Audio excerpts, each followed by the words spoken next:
Salut à tous, j'espère que vous allez super bien. Monsieur Ferdinand a encore fait une sortie.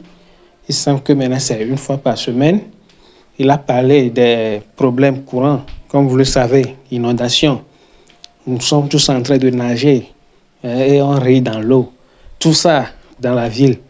Et d'autres cas aussi. Donc, je ne vais pas tarder. Nous allons suivre tous ensemble et chacun donne son appréciation en commentaire. N'hésitez pas de vous abonner, liker, activer la cloche de notification. Alors, on est ensemble. Alors, nous allons parler essentiellement aujourd'hui de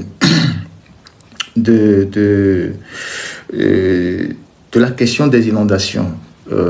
Pourquoi on en est véritablement arrivé là et pourquoi aujourd'hui, dans notre pays, tout est en train de s'effondrer.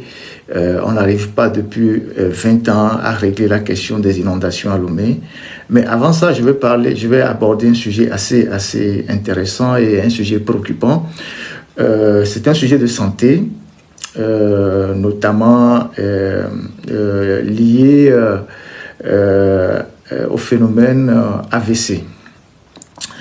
Vous savez que aujourd'hui, dans notre pays, dans notre entourage, à côté de nous, dans nos familles, nos amis, tu te lèves un matin, tu apprends que tu as un ami qui a fait un AVC, il est décédé après, tu as une cousine qui a fait un AVC, tu as un parent qui a fait un AVC. Et c'est devenu une situation assez préoccupante.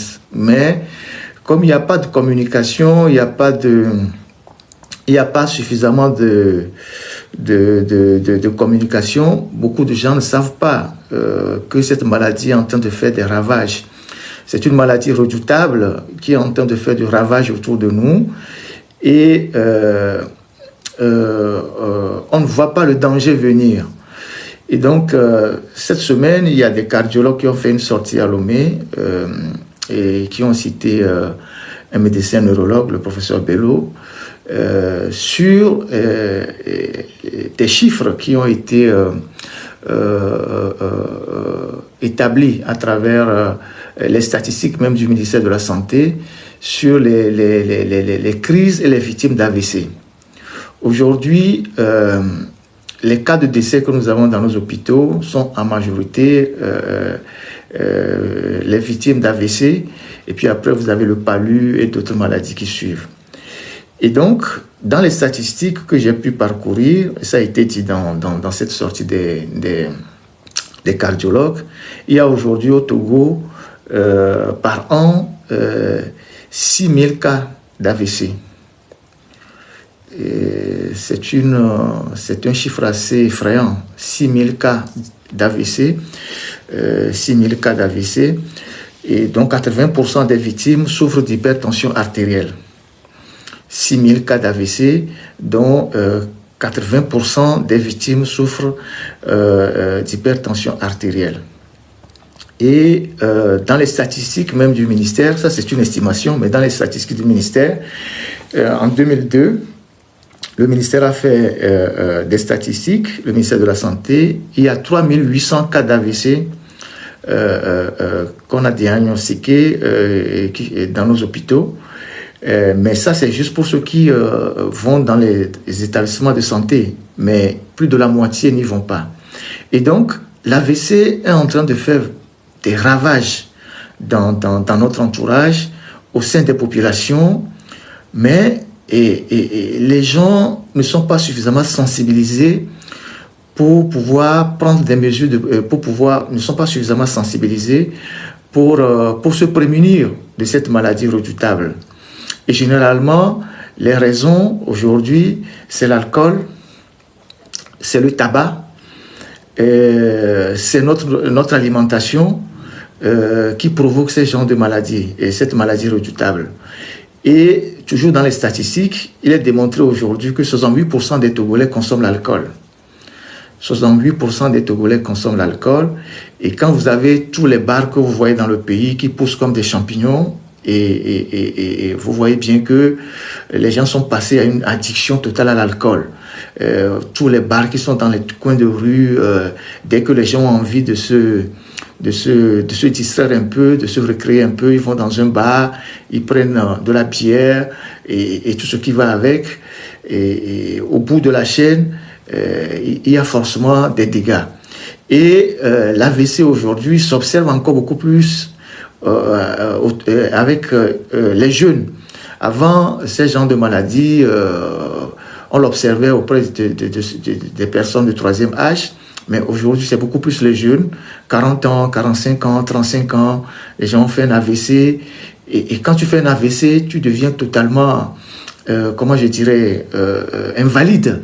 Tu deviens totalement invalide, tu es à la charge de ta famille, de tes parents, et si tu as le malheur de faire une rechute, tu meurs immédiatement.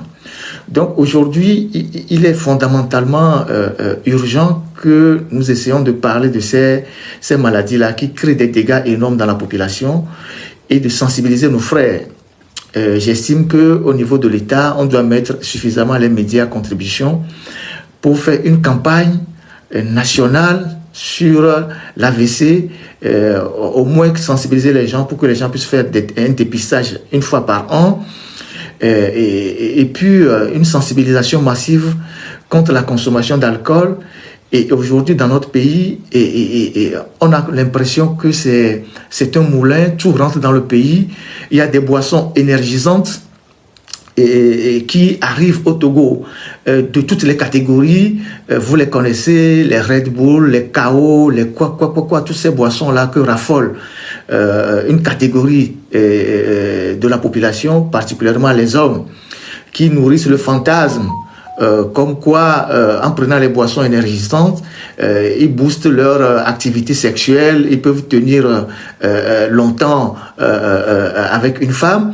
Et donc, ces boissons énergisantes contiennent énormément de substances nocives pour notre organisme. Nous avons fait une publication dans l'Alternative il y a quelques années, je pense. Et aujourd'hui, ces boissons énergisantes sont un peu partout à Lomé et dans le pays. Et les gens en raffolent sans avoir la conscience que, en réalité, c'est des boissons qui créent des dégâts. Pour notre santé. Vous avez tout un tas d'alcool et en sachet qui traînent dans les rues à Lomé, que des gens qui n'ont pas suffisamment de moyens achètent. Je veux boire de l'alcool, je prends 50 francs, j'achète de l'alcool en sachet, surtout pour nos frères conducteurs de moto, ceux qui font des activités au marché. Donc, ils sont abonnés aux alcools en sachet. Le Bénin vient d'interdire la production et la vente de tout ce qui est boisson en sachet, alcool en sachet. Je pense qu'il faudra faire la même chose au Togo parce que les dégâts que ces boissons en sachet, alcool en sachet créent sur la population sont énormes. C'est de la responsabilité du gouvernement ou de l'État de protéger les citoyens. Et de protéger les citoyens de ce qu'ils consomment, de ce qui rentre dans le pays, de ce qu'on mange, de comment on se soigne. C'est de la responsabilité de l'État et du gouvernement de le faire. Donc aujourd'hui, nous avons des douanes au Togo qui laissent rentrer des boissons qui sont nocifs pour la population et ceux qui font ce commerce de la mort, c'est comme ça que moi je l'appelle, c'est parfois des gens qui se retrouvent dans les cercles du pouvoir, qui se font de l'argent sur la santé des populations. Et donc je pense qu'aujourd'hui nous devons nous réveiller pour que le peu d'argent que nous gagnons, nous n'ayons pas acheté des maladies ou nous n'ayons pas acheté la mort avec cet argent-là. Donc, moi, je suis tellement préoccupé parce que cette question d'AVC, ça touche tout le monde et ça touche les gens dans notre entourage.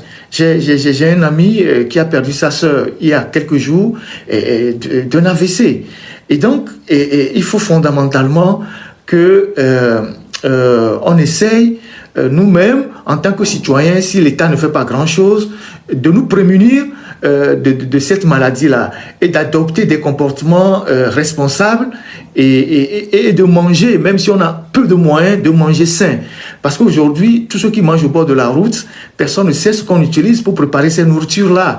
Et vous avez nos frères émigrants qui sont accros au tramadol. Le tramadol cause des dégâts énormes pour la santé. Donc, il n'y a pas que l'alcool, il y a le tramadol, il y a toutes les substances qu'on consomme, les boissons énergisantes, et maintenant, la nourriture qu'on mange au bord de la route, puisque au Togo, tout le monde a démissionné, les services d'hygiène ne font plus leur travail, il n'y a plus de contrôle, tout le monde vend au bord de la route, on ne sait pas quels sont les ingrédients qui ont été utilisés pour préparer les nourritures qu'on vend au bord de la route. Donc, une fois qu'on n'a pas les moyens, on va au bord de la route, on mange du con, on mange du colico, on mange du aïmolou, je ne sais pas quoi, et on ne sait pas comment les choses sont préparées. Et donc, il est fondamental aujourd'hui, en attendant qu'un jour les gouvernants prennent leurs responsabilités, que nous-mêmes, on puisse adopter des comportements responsables, qu'on évite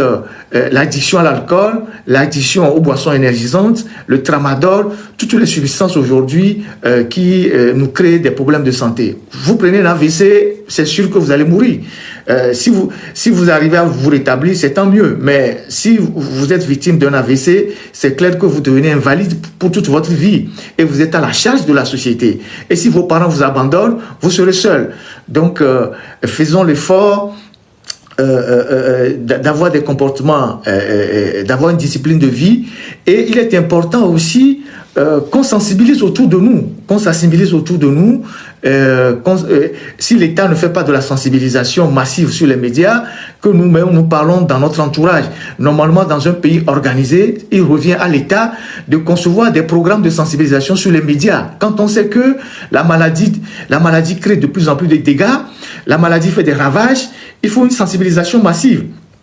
Nous avons des médias qui sont là, ce n'est qu'en période de campagne politique qu'on sollicite les médias de façon massive pour permettre aux ministres ou aux barons du régime de passer leur message. Mais quand il n'y a plus rien, les médias sont là. Donc je pense qu'il faut concevoir des programmes et les passer régulièrement sur les médias, comme ils ont eu à le faire pendant la campagne électorale, pour sensibiliser les Togolais, les citoyens, sur la nécessité d'avoir une discipline de vie et une discipline alimentaire et d'éviter des maladies aujourd'hui comme l'AVC qui est en train de faire du ravage dans notre société. C'est devenu un tueur silencieux dont personne ne se rend compte. Donc, je vais résumer rapidement et en langue locale et partie à qui me développer en réa qui est AVC bénia. Leki et to barabaran leo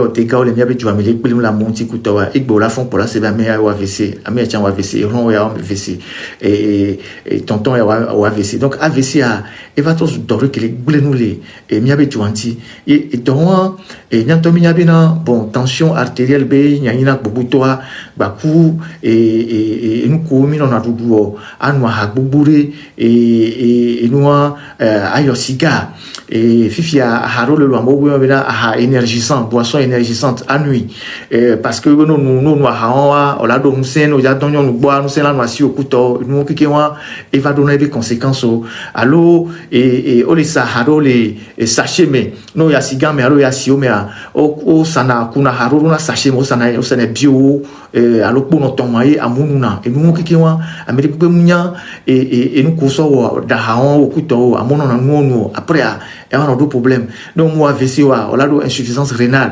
alors là d'autres problèmes au foie ben nous couteau et nous bien envie de bien tort comme il faut on nous a tramadol parce que nous tramadol là au matin le cabo là t'es nous là auto 2 heures là auto 4 heures et nous qui mille noir et les problèmes les miabe et miabe la menti couteau donc et bien là fond là c'est bien meilleur AVC et soit là meilleur AVC il soit meilleur AVC va se trouver que les problèmes les 20 voir comment mais on les au moins la sensibilisation les médias dit à mon se rendre compte nan que les jolé tuamo voyez au son couvrir les ports et miabe comme miaba hadam écoute famille do mais on la pobina et que là c'est bien meilleur AVC et cela c'est bien meilleur AVC et nous les dit doivent tomber et à contact au non et en 2002 au Bénin les Kondiwa a mis 3800 personnes et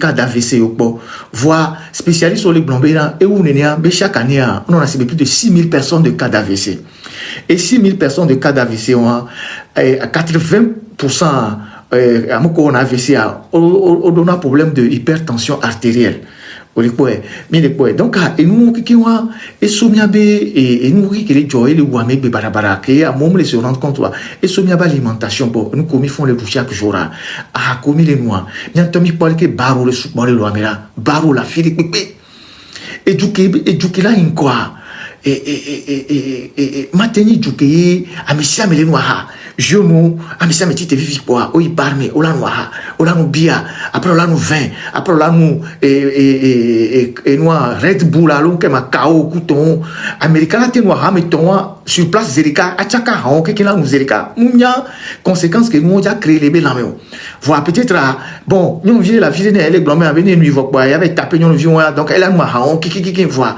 au bout de la chaîne et doré beleba mais les quoi donc ba va sous la fille baro su bola fili pepe fifia baro le fun e akole sa le moto jan gbogbo nya agbegbeo no po e shinaf suwon ku ton ku sana le moto wa me pepe munya condition que mo dana haon lo va amon le ja haon tous les jours les nous comme les gamla si wa o jon jibe anu ha video be anu 20 nous ve po 20 gbegbele ko le sa 1000 francs o la je o munya ko so de o alo ve po shinaf sa lo gordon jin de ko le sa 500 o jon be anu ha ya do jijo e do kwenti video munya o munya ko so da ha o la nuit après o la va AVC alors là va insuffisance rénale alors là va intoxication donc et nous les jolé mia dit tous les jours et les jolé mia be pour momé et les jolé hada menani les jolé mia be copie mi le quoi mo o le ledo amo le coup o le AVC couto oui donc et rien bien mianto ne dit du wang batin le on de pepe chanwa ne dit du wang batin le hon ba o toke bi do la wa mianto mia do discipline de vie miado discipline de vie on to wila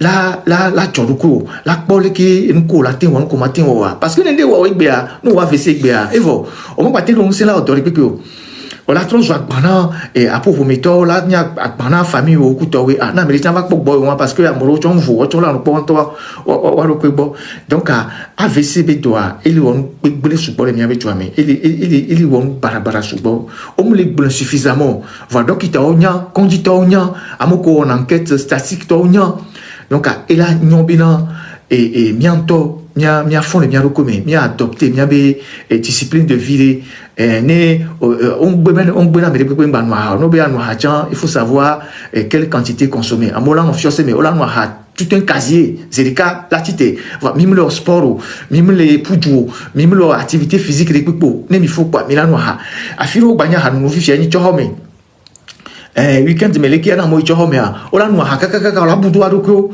ola noir après vous savez pas mais mia et nous qui a les blé les miantio c'est vrai bien moi l'interdit bon ban ma hale mia de même les maléobé tu me vois et nous les mia noir mia voisin il faut faire toutes choses avec beaucoup de modération parce que après mia be dans le comité na nous kemi duna et so mia alimentation bon donc à monsieur mené tiaene miapo AVC be nyabo parce que ravage que belewa et nya la tchojina bena miabe radio miabe télévision amoko non la TikTok dikuton wa no sensibilisation on no pompona mo parce que nous les familles depuis mais presque ça oube mia non passé temps on se mia non sur des questions inutiles que me les miabe société a elle évolue. Donc voilà ce que je voulais dire rapidement sur la question d'AVC, tirer sur la sonnette d'alarme et essayer d'interpeller à la fois les décideurs et les populations nous-mêmes afin que chacun puisse adopter une vie hygiénique, une vie disciplinée pour que on n'en arrive pas à ces genres de désastres. Donc voilà la première partie de ce que je voulais dire. Je regarde le temps Et maintenant, on va parler des inondations. J'aurais souhaité que, pendant qu'on parle de la question d'inondation, que ceux qui ont des vidéos de leur quartier, ceux qui ont fait des vidéos, tout ce qui se passe dans leur quartier, puissent les poster dans les commentaires pour que chacun essaie de voir ce qui se passe dans nos quartiers. Parce que ces genres de live, vous avez des responsables du pays qui suivent, qui sont dedans, mais ils sont un peu cachés, ils utilisent les faux comptes, ils sont dedans. Il faut leur envoyer les vidéos pour qu'ils voient comment la ville est, la ville de Lomé se trouve aujourd'hui. Et donc, avant de commencer, je voulais faire une précision. On entend souvent nos frères qui défendent le régime dire qu'il y a des inondations partout. Que ouais, il y a des inondations aux États-Unis, à Dubaï, en France, en Allemagne, il y a des inondations partout. Oui, c'est vrai, il y a des inondations partout. Parce que les inondations, c'est un phénomène naturel. La pluie qui tombe, personne n'a la capacité de prévoir la quantité de pluie qui va tomber et les dégâts que ces pluies vont faire. Mais il y a des services de météorologie qui ont quelques idées sur les phénomènes. Donc, dans les autres pays que nos frères qui défendent le régime citent en exemple, effectivement, quand il pleut, et il pleut abondamment, il y a de l'eau dans les rues. Il y a de l'eau dans les rues, mais au bout de quelques heures, au bout de quelques minutes, au bout de quelques heures, l'eau part. Parce qu'il y a des canalisations, il y a l'assainissement, donc l'eau part. L'eau prend son chemin et puis les routes sont débarrassées des flaques d'eau et tout ça. Mais dès qu'il pleut, quand c'est une pluie intense, tout le monde voit que les rues sont inondées. Ça existe partout. Mais quelques heures après ou quelques minutes après la pluie, l'eau s'en va. Mais ce qui s'est passé à Dubaï la dernière fois, c'était un phénomène particulier parce que Dubaï étant une ville dans le désert, ces gens ne sont pas habitués à des pluies toutes les saisons, donc ils n'ont pas conçu leur ville en conséquence. Il n'y avait pas de canalisation, il n'y avait pas ci, il n'y avait pas ça. Mais rassurez-vous que ce qui s'est passé à Dubaï, dans 2 ans, ça ne se passera plus. Si jamais il y a encore des pluies qui surprennent. Alors donc, cet argument qui consiste à dire il y a des inondations partout et donc on ne doit pas se plaindre, c'est un faux argument. C'est un argument qui ne tient pas. Maintenant, quand on prend le cas spécifique de notre pays, le Togo, et particulièrement la ville de Lomé, j'ai fait plusieurs fois des émissions sur la question des retenues d'eau.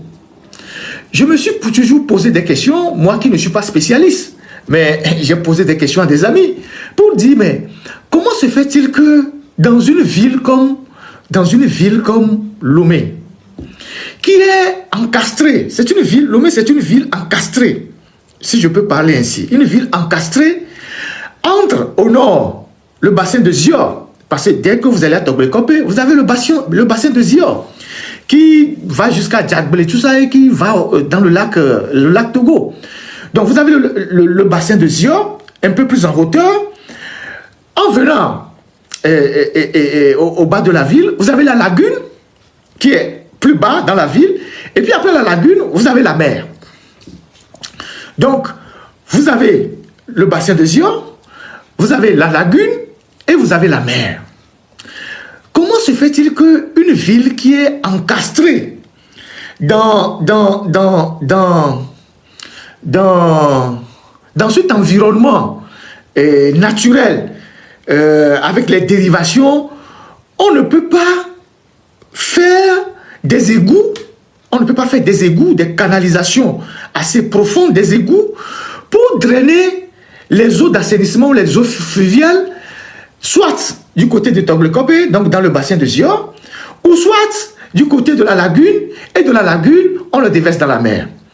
Nous savons tous, ceux qui ont grandi, vécu à Lomé, nous savons tous que la lagune, il y a un système qui lie la lagune à la mer, qui permet d'évacuer l'eau de la lagune vers la mer.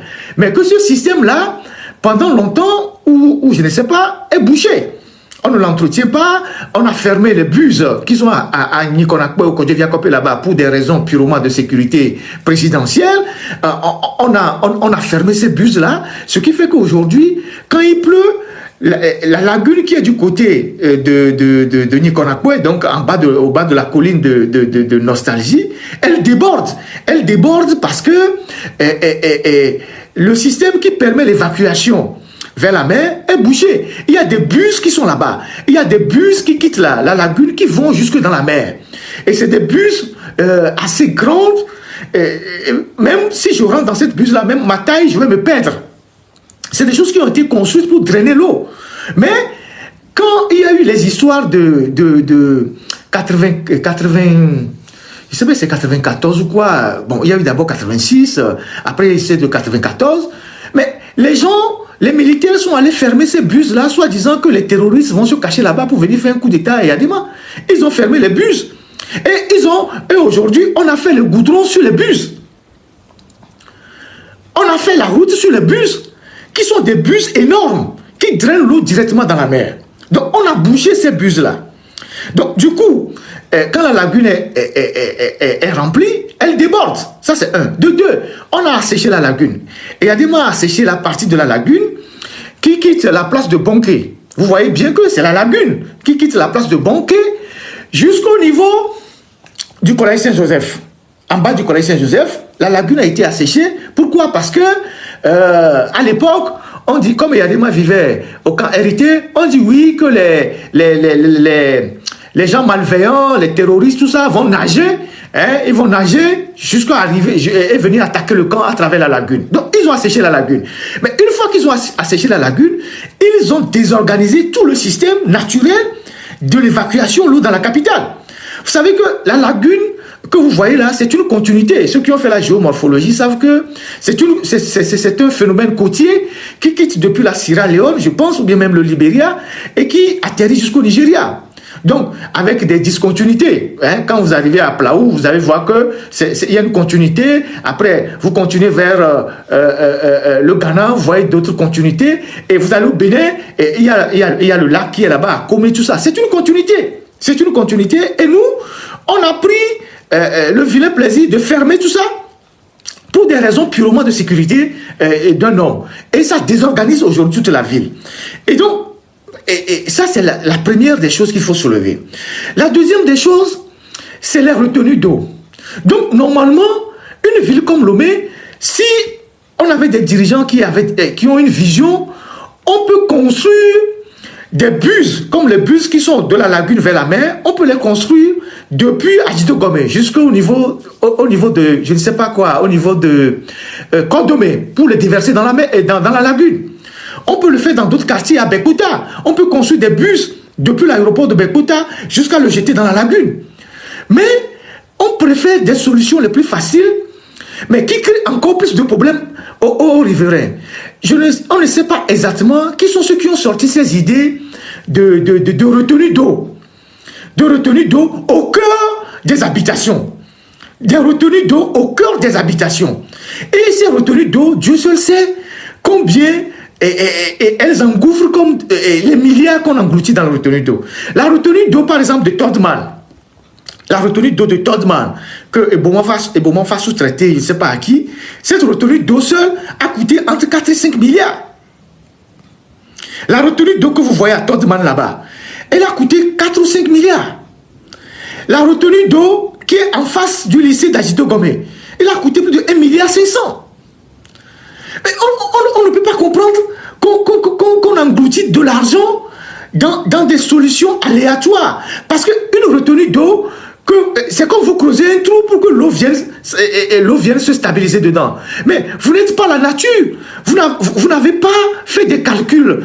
Aujourd'hui, il y a le changement climatique, où nos pays sont de plus en plus confrontés à des systèmes de plus en plus violents, comme les orages et tout, vous ne contrôlez absolument rien. Donc, allez creuser un trou avec quelques ingénieurs de circonstances pour dire, nous allons stocker ici de l'eau, nous allons diriger ici de l'eau. Vous ne savez pas la capacité d'infiltration au sol, vous n'avez pas les hydrogéologues, vous n'avez pas les hydrauliciens, vous n'avez pas les spécialistes qui peuvent même vous faire des calculs sur 50 ans pour savoir, pendant 50 ans, quelle a été la capacité de la pluviométrie dans cette zone et qu'est-ce qui peut arriver si demain, on installe une retenue d'eau là-bas. Donc, on a installé des retenues d'eau un peu partout, qui sont des travaux bâclés et qui deviennent aujourd'hui une source d'insécurité pour la population. Même les quartiers de Lomé, qui n'étaient pas des quartiers inondables quand nous étions des enfants, ces quartiers sont aujourd'hui inondés de partout. Regardez Atido Gomé, Tidjolé, ce n'était pas des quartiers inondables. Quand ils sont allés faire cette retenue d'eau à Glencombé, comment vous appelez ça, à côté de la cité de Glencombé, après le carrefour Y, il y a une retenue d'eau qui a été faite là-bas, mais cette retenue d'eau est en train de créer des problèmes à tout le quartier. Et cette retenue d'eau crée des problèmes jusqu'au camp d'Agido Gomé. Une partie même du camp d'Agido Gomé est actuellement inondée. C'est à cause de cette retenue d'eau-là. Et donc, c'est un système, c'est un réseau que les gens ont créé pour se faire de l'argent. Et c'est ça la corruption qui règne dans ce qui se passe dans notre pays. C'est un réseau que les gens ont créé pour se faire de l'argent. Et donc, la retenue d'eau, on invente les retenues de partout, on débloque les milliards, après on dit que les milliards ne suffisent pas, on fait des avenants, après on dit chaque année qu'il faut entretenir la retenue d'eau, après on dit bon, il faut que quelqu'un achète un groupe, une motopompe pour pomper l'eau, celui qui pompe l'eau aussi, il a de l'argent qu'il prend chaque année, et chaque année on a les mêmes phénomènes. Regardez l'état de notre capitale.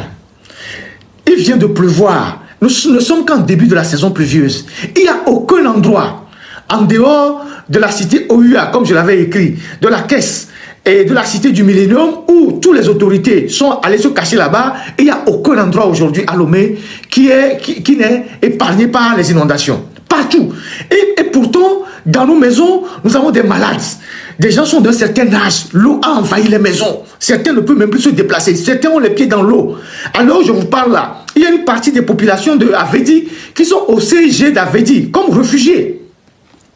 Ça veut dire que nous avons des réfugiés climatiques dans notre propre pays. Des gens ont quitté leur maison où ils ne peuvent pas dormir. Ils sont réfugiés dans un établissement scolaire. Dans 2 jours, les élèves vont au bac 1. Dans 2 jours, les élèves vont au bac 1. Nous n'avons aucune idée de l'état des établissements scolaires. Nous ne savons pas si la semaine prochaine, il va pleuvoir. Les élèves vont au bac 1 dans 2 jours. Ou bien dans 3 jours, je ne sais même plus. On ne sait pas quel est l'état des établissements scolaires. On ne sait pratiquement absolument rien de ce qui se passe. Donc le phénomène, ce qui se passe au Togo, c'est quelque chose d'incroyable. Et qui ne peut pas nous laisser indifférents. Je vois des gens qui font des vidéos, ils font des blagues. Ce n'est pas une question de blague. Parce que ce qui se passe là, c'est une question non seulement, c'est un désastre pour les populations, mais ça pose aussi une question de santé publique. Parce que vous avez l'eau qui déverse partout, et vous avez les puisards, et vous avez l'eau qui déverse partout, ramasse tout sur son chemin. Vous avez des puisards qui sont inondés, vous avez la nappe phréatique qui est contaminée, vous avez les gens qui ont les forages qui sont contaminés, les gens qui ont des pluies qui sont contaminés. Donc, c'est tout un phénomène de santé publique qu'il y a aujourd'hui dans le pays. Donc, ça ne doit pas faire rigoler les gens. Donc, on ne peut pas continuer à Lomé par creuser des trous qu'on transforme en retenues d'eau à gauche, à droite, au milieu des populations. Et ces retenues d'eau deviennent aujourd'hui un danger public. Non seulement le problème d'inondation n'est pas résolu, mais les gens ne peuvent même plus vivre dans leur quartier. Donc, l'année dernière, il y a eu des quartiers qui ont été inondés. Mais ces quartiers qui ont été inondés, l'eau ne s'est pas asséchée jusqu'à cette année et les nouvelles pluies tombent. 2 nouvelles pluies sont tombées sur les pluies de l'année dernière. Donc, il y a fondamentalement un problème. On doit se poser des questions. Et donc, ce qui se passe au Bénin, par exemple, nous pouvons copier. Et tout le monde, tous ceux qui ont vécu à Cotonou, que ce soit les quartiers comme Akpakpa, Fidjose, Bégamé, Kokotomé, tout ça là, tous ces quartiers dans lesquels on a vécu à Cotonou, les gens savent que Cotonou est dans l'eau. Cotonou est totalement dans l'eau. Comment se fait-il que nos voisins de l'Est, en quelques années, avec la gouvernance de Talon, qu'on l'aime pas, qu'il est décidé de faire des canalisations, des égouts énormes pour drainer l'eau. Et qu'en quelques années, là où il y avait l'inondation à Cotonou, aujourd'hui, il n'y en a plus. Parce qu'ils ont trouvé les financements. La première phase du financement des égouts à Cotonou a coûté 14 milliards. sur, je pense, une vingtaine de kilomètres dans la ville, 14 milliards. Ils sont actuellement sur la seconde phase. Alors que nous, on engloutit 5 milliards dans une seule retenue d'eau et à la fin, on n'a même pas le résultat. On engloutit 5 milliards dans une retenue d'eau et à la fin, on n'a pas de résultat. Regardez sur la route de Ségbé. Est-ce qu'on avait besoin d'aller créer des retenues d'eau à Ségbé là-bas, sur la voie? Est-ce qu'on a besoin d'aller créer des retenues d'eau là-bas? Aujourd'hui, tous ceux qui sont dans ce quartier, qui avaient peut-être quelques petits soucis avant, aujourd'hui, tous ces quartiers sont inondés. Même la route est inondée. Quand il pleut, vous ne pouvez pas passer. Parce qu'on a creusé des trous de part et d'autre de la route pour faire des retenues d'eau. Est-ce que c'est normal? Est-ce que c'est normal? Adidou Adin, De Lyon, et Carrefour, je ne sais pas, Bodjona, tous ces endroits-là. Mais comment se fait-il que nous avons des gens qui ont fait des études, nous avons des ingénieurs, nous avons des universités qui produisent des ingénieurs, des gens qui ont fait des travaux publics, et on ne peut pas s'asseoir pour réfléchir, étudier et trouver des solutions, les solutions stables à notre pays. Déjà qu'on sait que Lomé est une ville qui est totalement à l'abandon. Il y a pratiquement 70% des rues de la capitale de Lomé qui ne sont pas goudronnées. Donc il n'y a pas d'assainissement. Vous arrivez à Lomé, vous avez l'impression que vous êtes toujours dans une ville abandonnée. Puisque tous les quartiers de Lomé, aujourd'hui, ne sont pas recouverts, les rues ne sont pas recouvertes de goudron ou de pavés. Donc, vous avez le grand marché à Lomé, qui est souvent inondé. Et pourtant, ce grand marché rapporte des milliards à l'État. On ne s'est même pas foutu, chaque année, de dire, on met 2 km de pavés autour du marché, on met des pavés dans les rues du marché, pour que, en 2-3 ans, on puisse goudronner tout le grand marché. Pour que nos mamans, nos soeurs qui sont au grand marché, travaillent dans des conditions saines. Aujourd'hui, quand il pleut, vous allez au grand marché, à Daoulato, à Tikpodi, tout ça, nos mamans ont les pieds dans l'eau. Dans une saleté pas possible. Dans une saleté pas possible. Aujourd'hui, le Togo est devenu, la ville de Lomé est devenue une ville tellement sale. Vous arrivez à Lomé, ce qui vous choque premièrement, c'est les saletés partout. Et ça ne choque personne. Et les gouvernants, eux, bon, c'est comme ils sont plantés, ils ne savent plus quoi faire du pays. Bon, ils sont dans le fauteuil présidentiel, c'est fini, ils ne savent plus quoi faire. Donc, toute la ville, au moins 80% de la ville, n'a pas de goudron. Il n'y a que des axes, les axes, je ne sais pas, principaux qui sont goudronnés. Et puis après, pour rentrer dans les quartiers, il n'y a plus de goudron, il n'y a plus absolument rien. Regardez Baguida, première capitale du Togo. Il n'y a pas une seule rue à Baguida qui est goudronnée. Première capitale du Togo, pas une seule rue à Baguida qui est goudronnée. Et on ne peut même pas parler d'inondation à Baguida, parce que Baguida n'est pas loin de la mer, et n'est pas loin du lac Togo. Mais Baguida est inondé, Avepozo est inondé, et Pougan est inondé. Mais comment est-ce qu'on peut, comment est-ce qu'on peut accepter des choses comme ça? Et pendant ce temps, on vient nous dire que oui, on fait la politique des grands travaux, on fait ci, on fait ça, on fait ci, on fait ça. Aujourd'hui, tout ce qui se passe dans notre pays, c'est la corruption. Dans les travaux publics, c'est la corruption systématique. Et on prend des gens qui n'ont pas qualité à faire des choses, on leur confie des travaux. On ne peut pas prendre des gens qui ont BTS en travaux publics pour leur demander de faire des routes. Faire une route, il faut une compétence. Des gens qui ont fait de grandes écoles d'ingénierie. C'est des travaux publics. Donc aujourd'hui, parce qu'on a un cousin, on a un frère, on a un neveu, on lui dit, bon, tu as aussi créé une entreprise, on te donne des travaux et tu deviens un entrepreneur, tu fais des routes. Vous vous rappelez qu'à Lomé, à l'époque, Degbava aussi faisait les routes, le photographe. Il avait une société qui faisait les routes. Les pavés. Donc nous sommes en train de payer aujourd'hui le prix de notre inconséquence, de l'incurie au sommet de l'État, de la corruption, de la gabégie et du manque de vision. C'est ça que nous sommes en train de payer aujourd'hui. Qui sont les entreprises qui font les travaux publics à Lomé et sur l'étendue du territoire? Qui sont derrière ces entreprises? Qui les ont créées? Qui sont les ministres qui les parrainent? C'est ça le débat qu'il faut poser. Quand vous prenez une entreprise comme Soroubat, c'est une entreprise tunisienne qui s'est installée à Lomé depuis quelques années, qui est au Togo depuis quelques années. C'est une entreprise qui était en Côte d'Ivoire et que l'ancien ministre des Travaux publics, Nyofam, est allé chercher. Et quand cette entreprise est arrivée, son premier son premier marché qu'elle a exécuté, c'est vers la région centrale. Je pense entre Blita et Aouda, ils ont eu une section de route qu'ils ont eu à faire. Et cette entreprise n'a pas réussi ce marché. Cette route a été tellement mal faite qu'on leur a demandé de refaire. Ils ont essayé de colmater les brèches, mais aujourd'hui, quand vous allez dans cette zone, il y a déjà des dégradations sur cette route-là. Et donc, si on était dans un pays sérieux, cette entreprise ne pourrait plus avoir un marché dans notre pays. C'est une entreprise tunisienne, je rappelle. Mais cette entreprise s'est installée solidement dans notre pays. Après le tronçon Aouda, cette entreprise a eu un autre tronçon qu'elle a exécuté, là aussi avec tous les problèmes. C'est cette entreprise qui a eu la voie Gbodjomé, Anéron. Je pense que il y a eu les Chinois qui ont pris avec Pozo jusqu'à Gbodjomé. Et l'entreprise Soroubat a pris Gbodjomé jusqu'à Anéron. Vous avez vu toutes les difficultés qu'ils ont eu à faire pour terminer cette route d'Anéron. Elle n'est même pas terminée. Il y a encore des petits trucs à faire, les trottoirs, le marquage au sol. Ça fait combien d'années qu'ils sont en train de faire cette route-là? Ça fait quoi? 6 ans ou 7 ans qu'ils sont sur une route d'à peine 20 km. Et aujourd'hui, vous les voyez sur le chantier, demain, vous ne les voyez pas, après, demain, vous les voyez, et il n'y a personne pour taper du poing sur la table. Et donc, cette entreprise a eu cette route-là.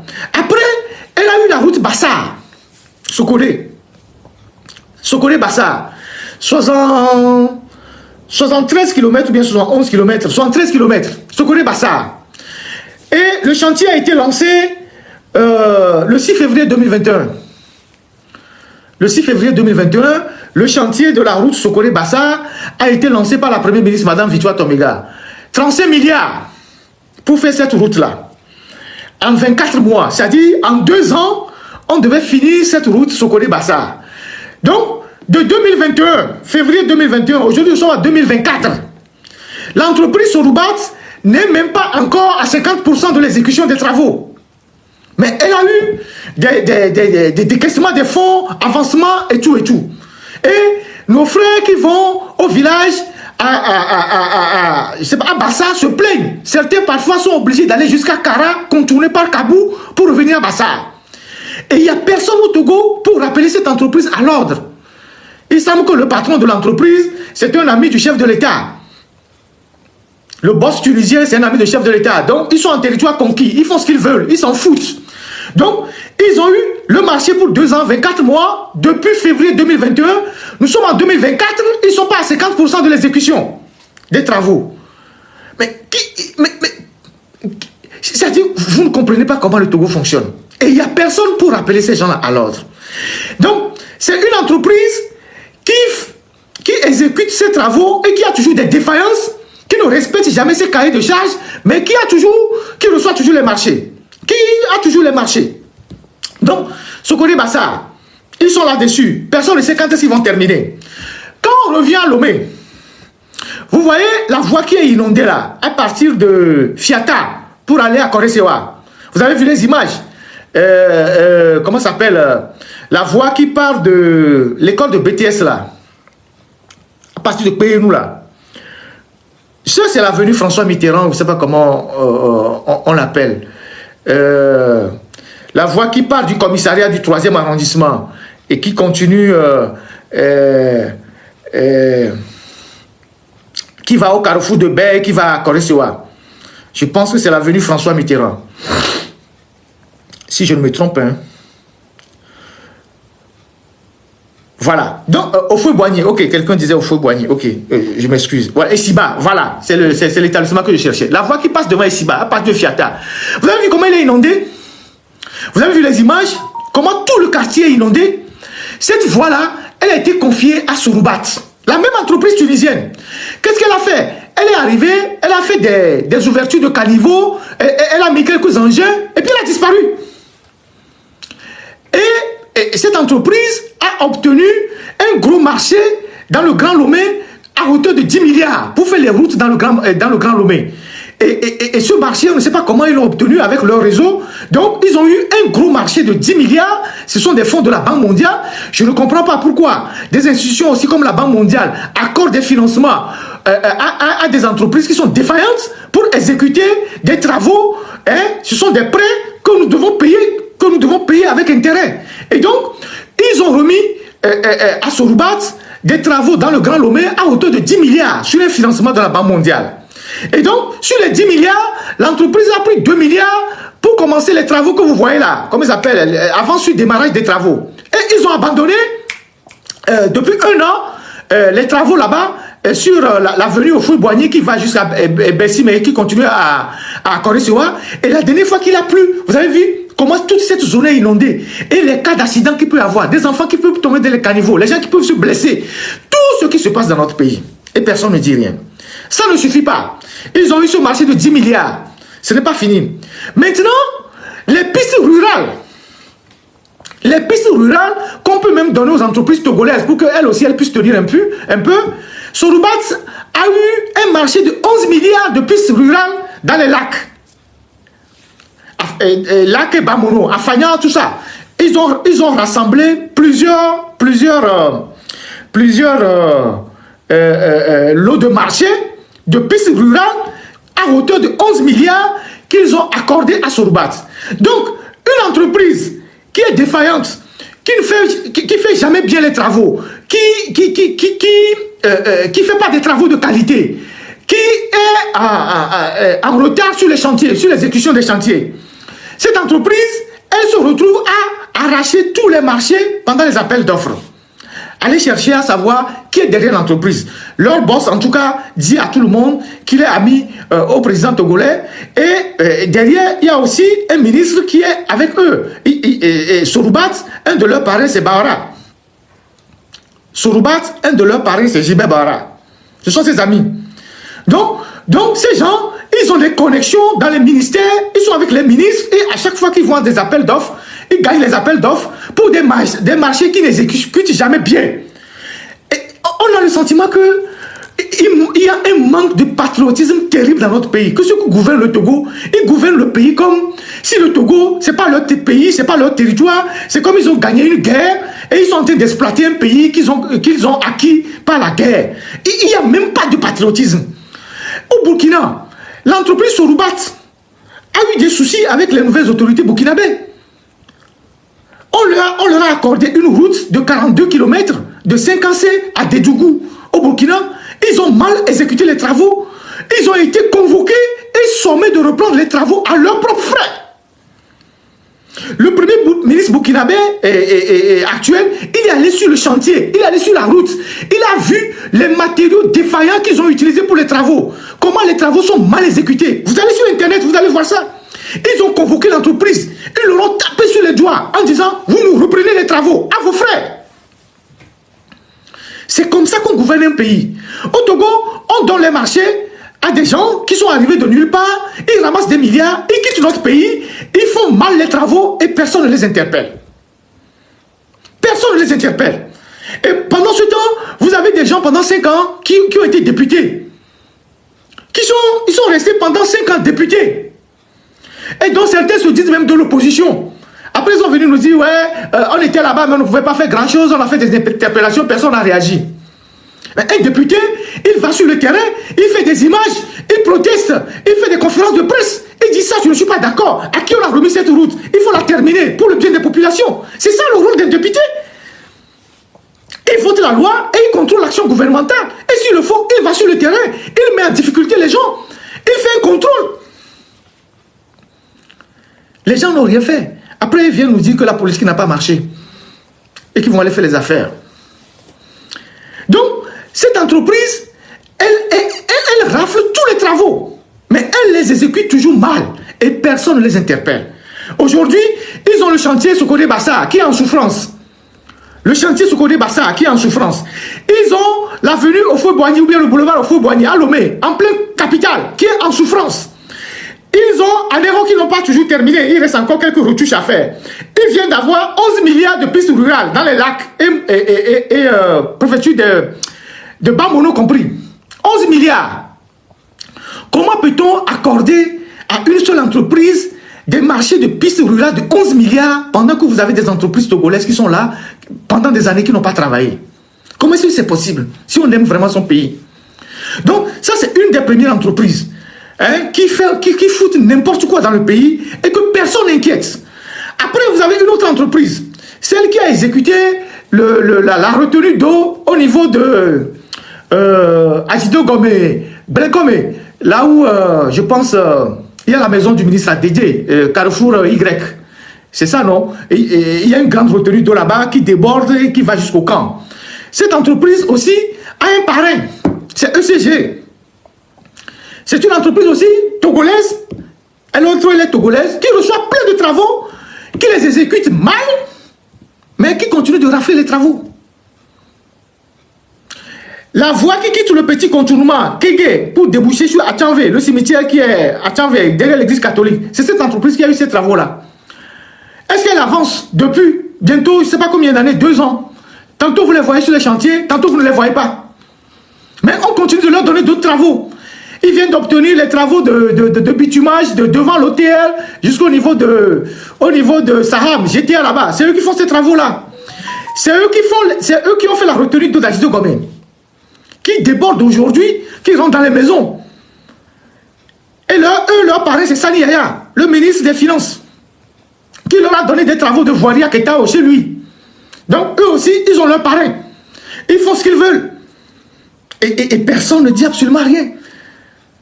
Et donc, dans quelles conditions les gens reçoivent ces marchés et comment ils les exécutent? Pourquoi personne ne dit rien? Parce que derrière, ceux qui doivent les contrôler sont ceux qui leur donnent les marchés. Ceux qui doivent les contrôler sont ceux qui leur donnent les marchés. À la fin,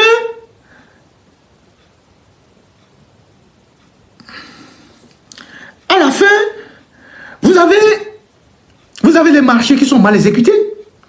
Vous avez les ministres qui prennent leur part de Gombo, les commissions. Vous avez les directeurs au niveau des TP qui prennent leur part. Vous avez les bureaux de contrôle qui prennent leur part. Et tout le monde se sert. Et puis bon, on laisse le pays comme ça. On laisse le pays comme ça. Et cette entreprise-là, elle a tellement de travaux qu'elle n'arrive même pas à les exécuter. Mais on continue de lui en donner. Parce que eux, leur parrain, c'est le ministre des Finances, Sani Yaya. C'est leur parrain. On leur donne les travaux. Donc, aujourd'hui, tous ces travaux mal exécutés, cette corruption endémique, aujourd'hui, c'est ça que nous payons. C'est ça que nous payons dans la capitale. D'abord, il n'y a pas suffisamment de routes qui ont été construites dans la capitale. Il n'y a pas d'assainissement. Les retenues d'eau sont venues compliquer la situation. Et personne n'a le courage de taper du doigt sur la table pour dire il faut arrêter la construction des retenues d'eau. Quand il y a un bas-fond, ce n'est pas forcément qu'il faut construire la retenue d'eau.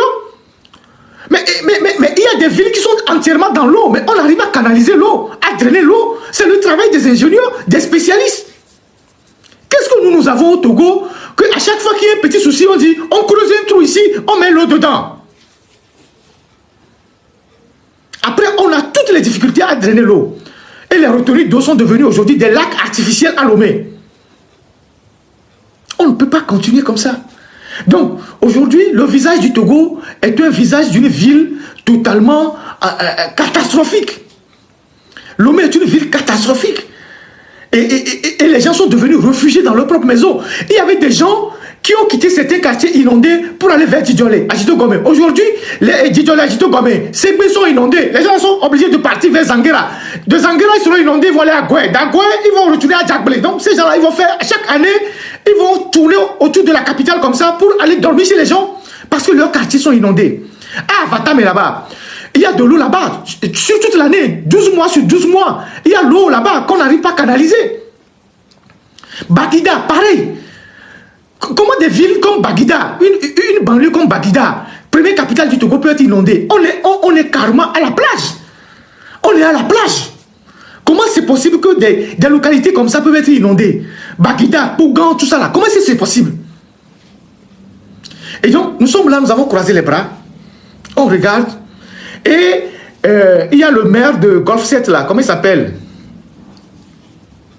Dikounou, qui est arrivé ici en France, je ne sais pas sur quel partenariat, qui demande à une mairie française de les aider à régler le problème d'inondation dans sa mairie à Lomé. La mairie Golf 7 là, c'est tout ce qui est à partir d'Atikoumé. Il y a un petit angle là, Tikoumé, côté, comment on appelle, la mairie là commence à partir de l'angle des rails d'Atikoumé, en passant par la société qui fournit l'internet là, Café Informatique, jusqu'à Assiyeye, Segbe, Sabado, tout ça. Et c'est l'une des mairies aujourd'hui les plus endettées du Togo. Ils ont un trou au moins de 800 millions en 5 ans. Parce que depuis qu'ils sont arrivés à la mairie là-bas, ils ont recruté les cousins, les frères, tout ça. Ils ont un personnel qui est pléthorique, sans aucun contrôle de l'État. Et tout l'argent qu'ils reçoivent, c'est pour payer les salaires. Et donc cette mairie est aujourd'hui très endettée. Et l'État même a mis cette mairie sous tutelle. C'est le ministère des Finances qui leur donne un peu d'argent pour fonctionner. Et ce maire est arrivé en France pour demander à une mairie française de les aider à régler le problème d'inondation au Togo. Pendant ce temps, vous engloutissez 800 millions dans les frais de salaire de vos cousins, vos frères que vous avez recrutés dans les mairies à ne rien faire. Ils sont venus ici en France dans une mairie pour demander des moyens, qu'il faut les aider. Donc, même pour régler nos petits problèmes de canalisation dans nos quartiers, nous n'avons pas de moyens au Togo, ou bien nous ne sommes pas capables, il faut venir en France, ou il faut aller en Allemagne, ou peut-être bientôt chez les Chinois, pour leur demander de venir nous aider à faire l'assainissement d'une petite ville comme Lomé. Petite ville comme Lomé. Est-ce que vous trouvez ça normal? Donc, voilà toute la gabégie qu'il y a dans notre pays. Et ce sont les conséquences que nous sommes en train de vivre. Aujourd'hui, aucun quartier à Lomé n'est sûr. Aucun quartier à Lomé n'est sûr. Aucun quartier. Les enfants ont les pieds dans l'eau. Les vieilles ont les pieds dans l'eau. Les vieux ont les pieds dans l'eau. Tout le monde a les pieds dans l'eau. Sauf les dirigeants. Ils sont à la caisse. Ils sont à la cité Ouya. Ils sont à la cité du Millénium. Mais et pourtant, mais Lomé est une ville coquette qu'on aurait pu aménager de façon à la rendre agréable à vivre. Mais nous abritons l'école africaine d'architecture, EAMO, où les diplômés sont à la fois des urbanistes, des architectes, des paysagistes. Et c'est Lomé qui est la ville la plus sale aujourd'hui, mal construite. Et les rues sont tracées de façon bizarre et tout. Et nous sommes contents. Les gens sont dedans. C'est pour ça que je parlais dans un post précédent de compétisme. Parce que l'un des problèmes que nous avons aussi au Togo, c'est qu'il y a beaucoup de gens, et sinon en grande partie, nous sommes des petits compétents. Que les gens m'excusent de le dire ainsi. Il y avait Kopé et les défounami sous Banto, les Togo. Kopé, Mimia Mounio. Amoko le Polo Droit, Amoko le Polo Droit, tout le monde Mounio. Nia du me vieux, tout ça, mais Bobo, toi, Mimia Mounio. Mais là, tu les Kopé, mais Mounio. Quand je parle de Kopé, c'est un peu partout. Ce soir, mais là, tu les Kopé, mais la fille là va quoi. Comme Mouto, les Kopé, mais quoi. Allô, village, Bobé, non, Kaka, Isuku, Kaka, Bekpa, mais Robak, mais pas le Mekwa, Morgan, quoi. Oh, l'Omenia, Kokolo, Otomo, le Togolo, Otomo, le Lomelo. C'est comme ça qu'on réfléchit. Même toi, il gagne avec pas. Même il y a flaou avec pas. Même il y a rock pas. Même il y a bando pas. Même il y a cotonou pas. Même il y a crack pas. On va le mettre pas. On va faire tricolore à me faire quoi. Yo, puis le meilleur pour polo. Ah donc quand on le donne, tout gagner pour polo. Copé, compétise moi et les blés sous les mianti. Même à me toujours le vodia. On le vodia voir. On l'a yahweh. On l'a tourne au bobo. On l'a donne la rue, ton lobé. Faut les deux mots.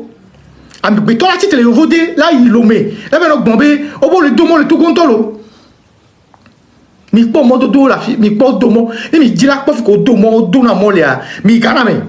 Il n'y a pas que domo, le ganame là. Mais béné les filles, il n'y a pas que talon, le domo là. Mais moi, Sénégal, il n'y a pas que domo, le Sénégal là. Mais Côte d'Ivoire. Au début, il y a des personnes du peloton, on dit, mais ce sont des gens qui bossent. Et puis, du moins, mais dans ces pays, on vole aussi. Mais ce bon, on finance les ganame là. On finance les ganame, où tout est. Au final, le Bénin, que Talon lui a donné le Bénin. Mais quand Talon fait tout ce qu'il fait au Bénin, là, vous pensez que lui, il n'a pas pour lui. Mais c'est dans les travaux aussi que lui aussi gagne pour lui. Vous pensez que lui n'a pas des intérêts. C'est vrai qu'il laisse un nom dans l'histoire. Mais il exécute les grands travaux, il a aussi sa part. Vous pensez que les gens qui sont proches de Macky Sall, là, quand ils ont fait beaucoup de choses au Sénégal, là, ils n'ont pas gagné pour eux. En Côte d'Ivoire, Ouattara qui fait des prêts pour faire des routes là, partout, ils construisent là. Ces proches-là, ils n'ont pas pour eux. Nous, pourquoi chez nous, vous ne voulez pas développer le pays? Pourquoi Pourquoi chez nous, vous ne voulez pas développer le pays? Vous laissez le pays s'enfoncer. Puisque vous êtes là, vous dites que vous ne partez pas. Mais travaillez. Puisque vous êtes là, vous êtes collé au fauteuil présidentiel, vous avez mis un scotch dessus, que vous ne voulez pas partir. Mais travaillez.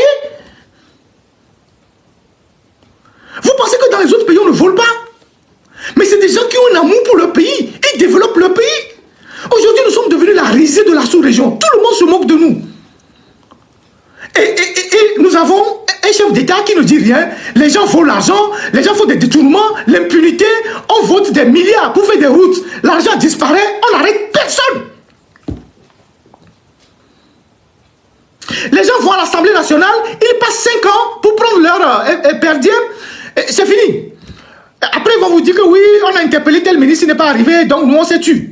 Personne ne va sur le terrain pour dire la question de la route Lomé-Vaughan. Qui l'a sorti? Ce n'est pas les journalistes. Les journalistes qui ont sorti cette question-là, ils ont été mis en prison. Certains ont été inculpés. Mais la route Lomé-Vaughan, vous avez vu dans quel état elle se trouve aujourd'hui? L'argent est passé où? L'argent a été détourné. On a arrêté quelqu'un? Personne. Comment voulez-vous que le pays avance tant qu'on continue comme ça?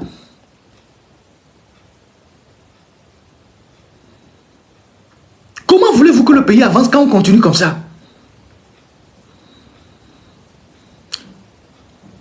Allez dans les pays voisins, allez voir ce que les gens sont en train de faire.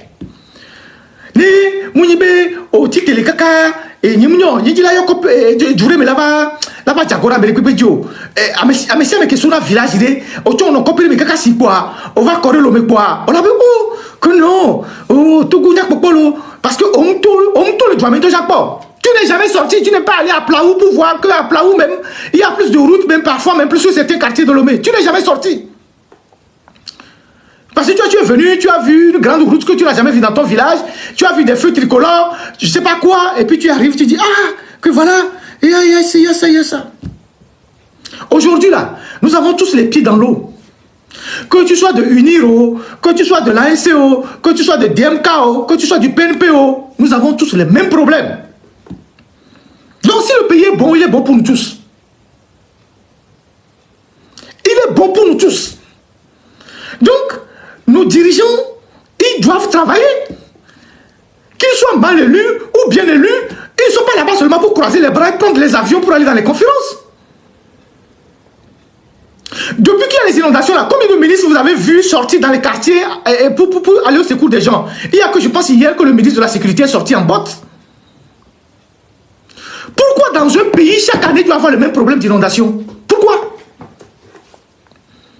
Pourquoi dans une capitale, chaque année, doit avoir le même problème? Ça fait 20 ans. Et vous imaginez les milliards qu'on a engloutis dans les travaux. Même Fond Yassibé a dit quelque part dans une vidéo, je pense que c'est en Allemagne, que le problème des inondations est réglé au Togo. Que si vous arrivez aujourd'hui à Lomé, il n'y a plus d'inondation. Ça veut dire qu'on a englouti des milliards. Maintenant, les milliards qu'on a engloutis là, qui les a détournés? Pourquoi lui, qui est le président de la République, il n'arrête pas les gens? Pourquoi il ne met pas fin à l'impunité?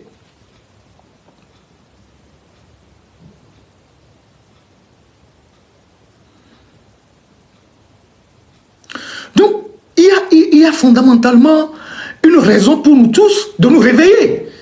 Il ne s'agit pas, même ce qui se passe là, il ne s'agit pas d'être pour ou contre le pouvoir. Il s'agit de poser un problème qui est évident. C'est que toutes les maisons à Lomé sont inondées. Tout le monde vide aujourd'hui les pieds dans l'eau. Avec toutes les maladies qui vont avec. Est-ce que c'est normal? Pourquoi les autres pays sont en train de réussir? Nous, on n'a pas réussi. Ils ont 2 têtes là-bas au Bénin, ils ont 3 têtes au Ghana, ils ont 4 têtes en Côte d'Ivoire. Les ministres là, vous les ministres là, qui êtes au gouvernement, quand vous allez dans les conférences là, vous n'avez pas honte quand vous voyez les images qui circulent sur le Togo?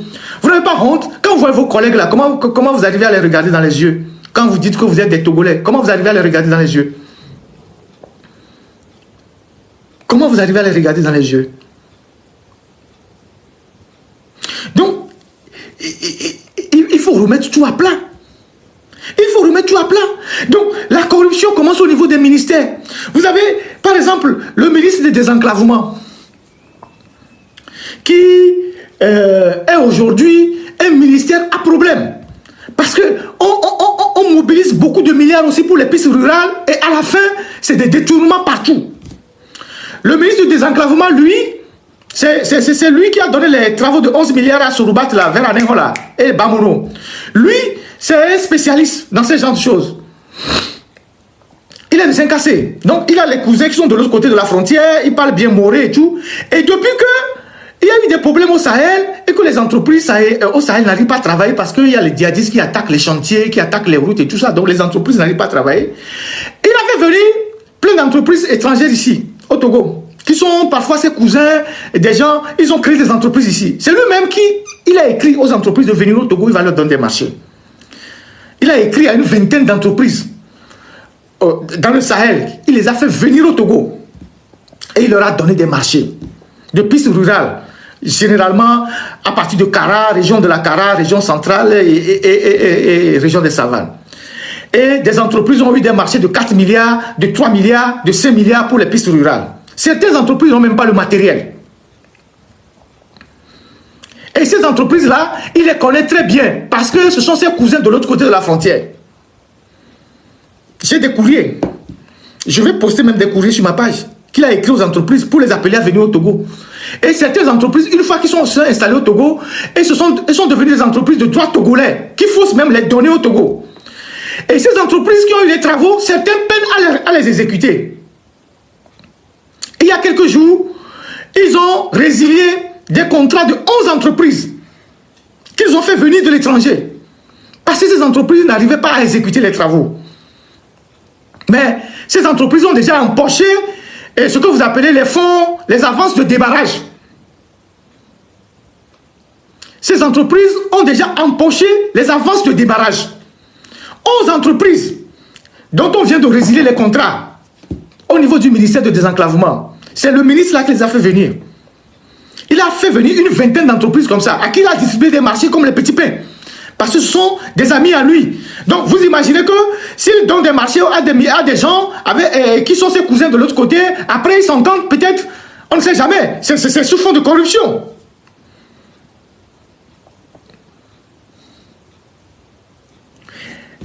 Il a résilié les contrats de moins 11 entreprises. Je vais vous mettre sur ma page le nom des entreprises là avec qui il a résilié les contrats. Vous avez SOSAF, Sénat BTP, LBTP, ECBTP et CAMAF. Ce sont des entreprises qu'il a fait venir de l'autre côté, à qui il a remis des marchés, certains n'avaient même pas le matériel. Il vient de résilier les contrats. Et c'est lui-même qui a écrit à ces entreprises de venir souscrire au marché au Togo. Donc, on engloutit des milliards comme ça dans des projets qui n'ont pas de résultats. Comment voulez-vous qu'on s'en sorte dans un pays comme le Togo, qui a des ressources limitées, si je peux le dire ainsi, et le peu de ressources qu'on a, au lieu de les utiliser avec parcimonie pour développer le pays, on est là à tourner en rond. Cette petite ville de Lomé là, on ne peut pas la rendre coquette, on ne peut pas l'aménager, on ne peut pas créer un environnement pour rendre la ville agréable à vivre. Et pourtant, nous abritons l'école africaine d'architecture et d'urbanisme, EAMO. Les diplômés d'EAMO deviennent quoi au Togo? C'est pas une honte que des gens qui viennent apprendre l'architecture chez nous retournent dans leur pays pour mieux organiser leur pays que nous. C'est pas une honte que des gens qui viennent apprendre l'architecture chez nous rentrent dans leur pays, développer leur pays, faire des projets avec des villes agréables à vivre. Et que nous, on se contente de notre poubelle de Lomé avec des bars et tout ça. Et nous sommes contents. Et quand tu parles, il y a des gens qui sont des petits villageois qui viennent te dire non, que oui, on travaille, mais vous exagérez. Les petits copétons là. Parce que c'est pas des gens, c'est pas parce que vous conduisez une grande voiture, vous avez conçu une grande maison, vous avez mis des portes blindées à votre maison que vous êtes raffiné. Hein? C'est pas ça. C'est pas ça. C'est pas ça. C'est pas ça. Les gens, ils ont des voitures de 80 millions, 100 millions, ils passent dans la boue à Lomé. Et quand ils rentrent le soir, ils demandent à leur gardien d'arroser les pneus pour dégager la boue. Et ils sont contents. Comment je peux avoir une voiture de 100 millions et rouler dans une ville où toutes les rues ne sont pas aménagées, il y a de la boue partout? On ne demande pas, on ne demande quand même pas que toutes les rues du Togo soient goudronnées. Mais quand on est au moins le minimum, quand vous êtes dans une capitale, c'est quand même dommage qu'il n'y a que les axes principaux qui sont goudronnés. Dès que vous sortez d'une rue, vous voulez rentrer chez vous, vous avancez dans la boue. Prenez les rues qui sont goudronnées à Lomé, vous allez les compter au bout des doigts. Hein. Prenez les rues ou les avenues qui sont goudronnées à Lomé, vous allez les compter au bout des doigts. Nous pouvons le faire en direct. Hein. On peut le faire en direct. On va compter les rues au bout des doigts. Un quartier comme le quartier de Bain, qui est la ville originaire de Lomé, comme les Baguida, tout ça, c'est abandonné depuis des années. On ne veut même pas faire de route là-bas.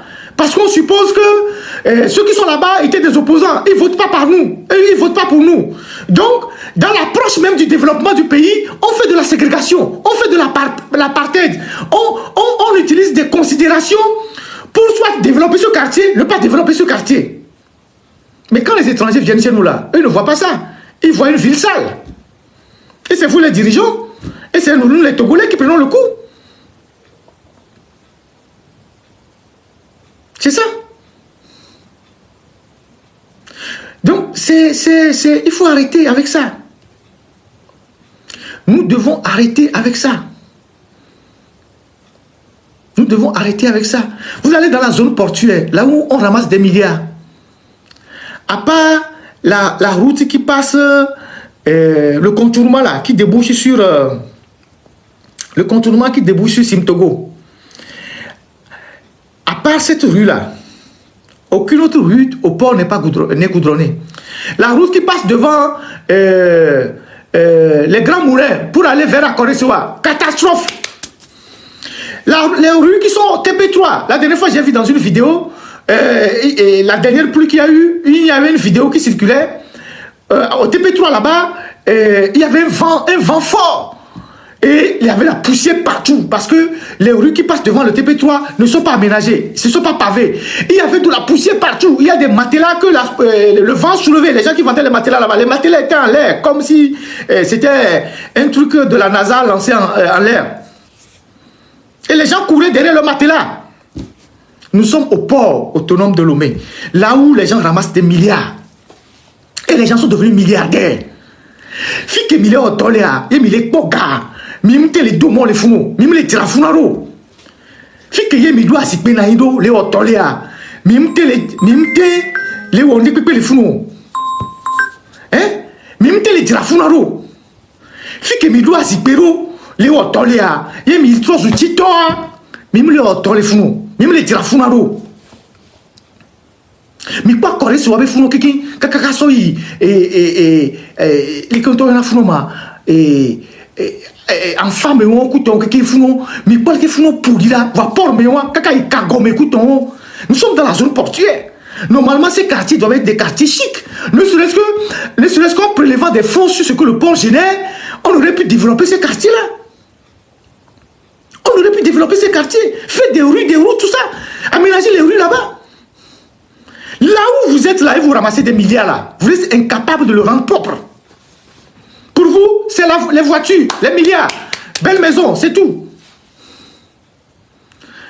On ne peut pas continuer comme ça. Parce que, qui que vous soyez là, là où on est aujourd'hui là, chacun a quelqu'un de sa famille qui a les pieds dans l'eau. Chacun, même ceux qui ne veulent pas le dire ouvertement là, même si tu es dans une île là, tu as un membre de ta famille qui a les pieds dans l'eau, actuellement à Lomé. Dans un quartier où il ne peut pas se déplacer.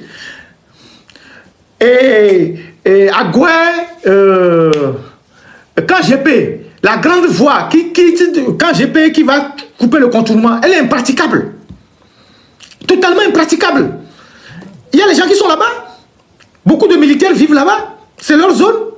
Tout le monde a les pieds dans l'eau. Et ça, Ça ne peut pas être une fierté pour qui que ce soit. On ne peut pas se réjouir de ça. Et les premiers responsables, ce sont nos dirigeants. Parce que nos dirigeants, nous leur donnons l'argent pour travailler. Ils prélèvent des impôts pour travailler. Quand vous avez toute une capitale qui est inondée comme ça, comment vous allez convaincre les gens de payer la taxe d'habitation? Quand vous avez toutes les rues de la capitale, les quartiers qui sont inondés là, comment vous irez chez les gens pour les convaincre de payer la taxe d'habitation? C'est une bonne chose de payer la taxe d'habitation. Moi, je ne suis pas contre. Je suis pour. Ça doit permettre de développer le pays. Il faut payer les impôts. Je suis pour. Mais à quoi servent les impôts? S'il n'y a pas l'eau dans le quartier, s'il n'y a pas d'assainissement, s'il n'y a pas de goudron, s'il n'y a pas l'électricité, si les voies ne sont pas aménagées, pourquoi je vais payer les impôts? Pourquoi je vais payer la taxe d'habitation? Les gens de l'OTR là, vous allez nager pour aller chercher la taxe d'habitation dans les quartiers, dans les résidences secondaires? Puisque la taxe d'habitation, c'est pour les résidences secondaires. Vous allez nager dans les quartiers pour aller prendre les taxes d'habitation dans les quartiers secondaires? Non. Arrêtez un peu. C'est dans ces conditions-là que vous allez aller chercher la taxe d'habitation chez les gens. Donc, nous ne pouvons pas continuer comme ça. Et chacun doit, à un moment donné, jouer son rôle.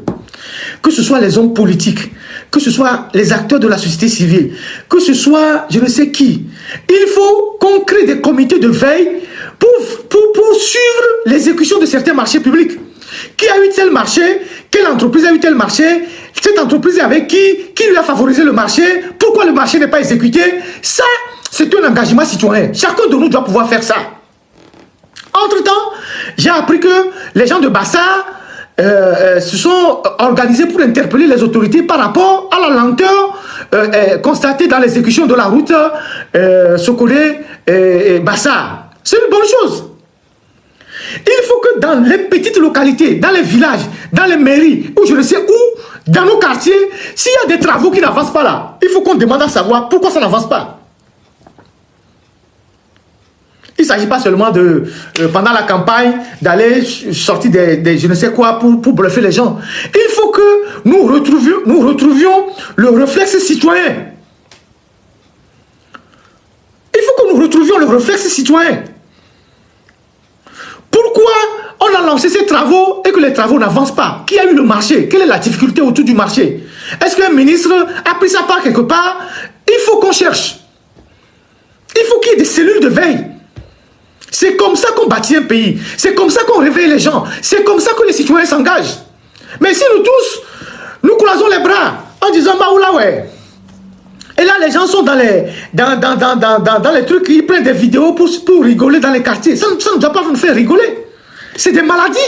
Ceux qui vont traîner dans les flaques d'eau là, c'est des maladies. Et si on quelqu'un qui va les humilier, bon, de l'omi, de l'eau plus armé, de l'eau, mais pata, ou l'eau, petit de l'eau, couteau, et les anciens, mais les connus, les photos. Mais vous allez choper des maladies. C'est un problème de santé publique. C'est un problème de santé publique. Sachant que bien barou mais écoute ok moi et amero barou gang pour le barou mais puis arôme les bien entretenu amero puis arôme les bien fait. Donc et si on quelque est tout la rome et les lots pour quelque bedido et mio couton quelque sur le monde d'odi. Et les gens vont marcher dans ça sans se protéger. À faire des vidéos en rigolant. Mais attendez. Service d'hygiène de gens les togo fiké on l'a tité quoi on l'avait wati créé si on mais que waouh et les vies qu'on le font que la batterie que la contaminé à mon service d'hygiène en train balo que bien les vies fait mais et service d'hygiène à et nous quand que je crois jama tatinami service d'hygiène va la comme que bien les vies fait mais il a home va pour la gazer mais écoutons service d'hygiène en train balo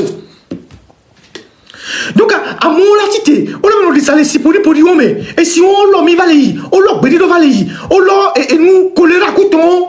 Mais vous allez voir d'ici quelques jours, si ça il continue de pleuvoir, choléra la tole lomé. Et dans Barbaro la tole lomé les fous. Parce que tout ça c'est sale. Et donc ça ne doit pas nous faire rigoler.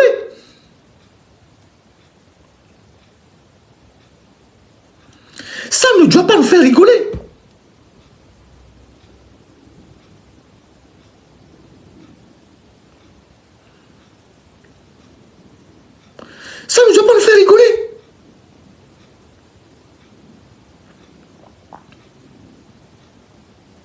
Amenez les camps, c'est dans matin avec Yoba Tavire et Joe le Korme. Je crois que les Bemema, les Segbeme, Funachan, et Sivado Kaka, et Donoé Matebe, dans Saoudio, Oba Kokwe, Sodo Brancardi, Basso quartier Boumé. Et c'est comme ça que les personnes âgées, quand les quartiers sont inondés, les enfants sont obligés de les déplacer de quartier en quartier pour leur trouver des abris. Les gens sont réfugiés actuellement dans des établissements scolaires à Lomé. Les gens ont quitté leur maison à Lomé pour aller vivre chez des amis. Pendant ce temps, les dirigeants sont où? Qui les entend? Et pourquoi ça se répète chaque année? La même chose. Il faut se mobiliser pour refuser ça. Le jour où on vient pour construire une retenue d'eau dans votre quartier, il faut refuser ça. Ce n'est pas la solution. Vous avez une retenue d'eau dans votre quartier, vous avez des problèmes. Vous avez des problèmes. Il faut qu'on commence par refuser certaines choses. Des choses qui vont nous créer des problèmes.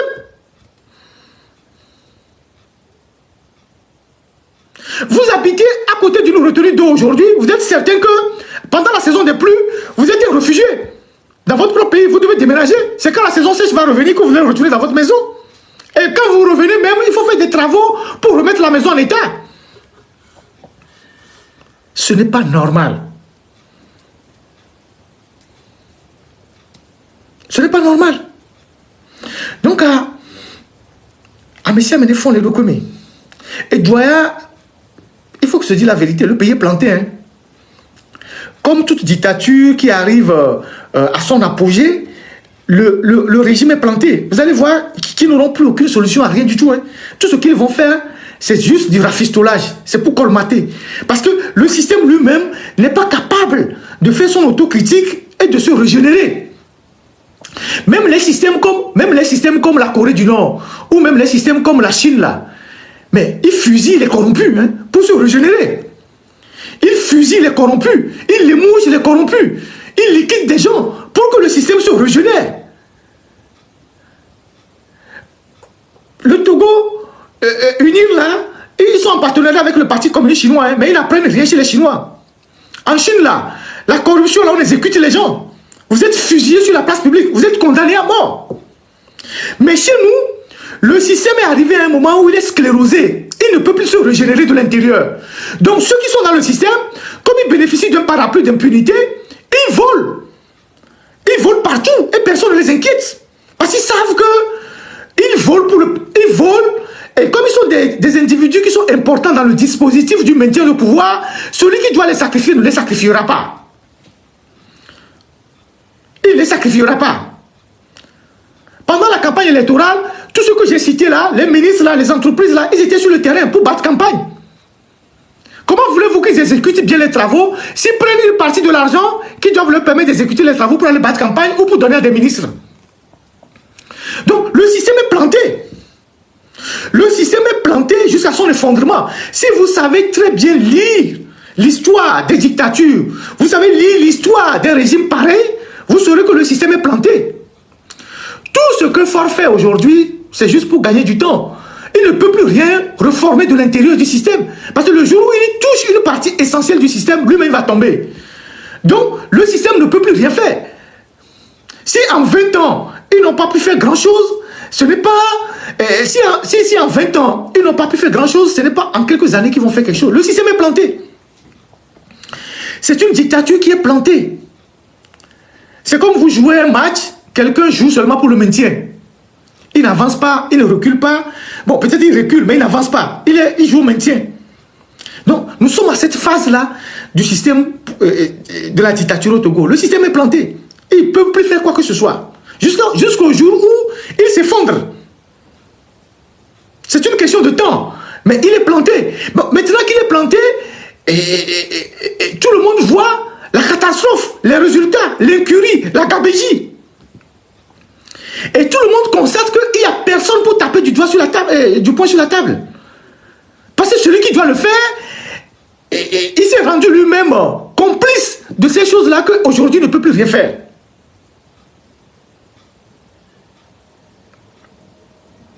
Pendant ce temps, nous accusons énormément du retard, pendant que les voisins avancent.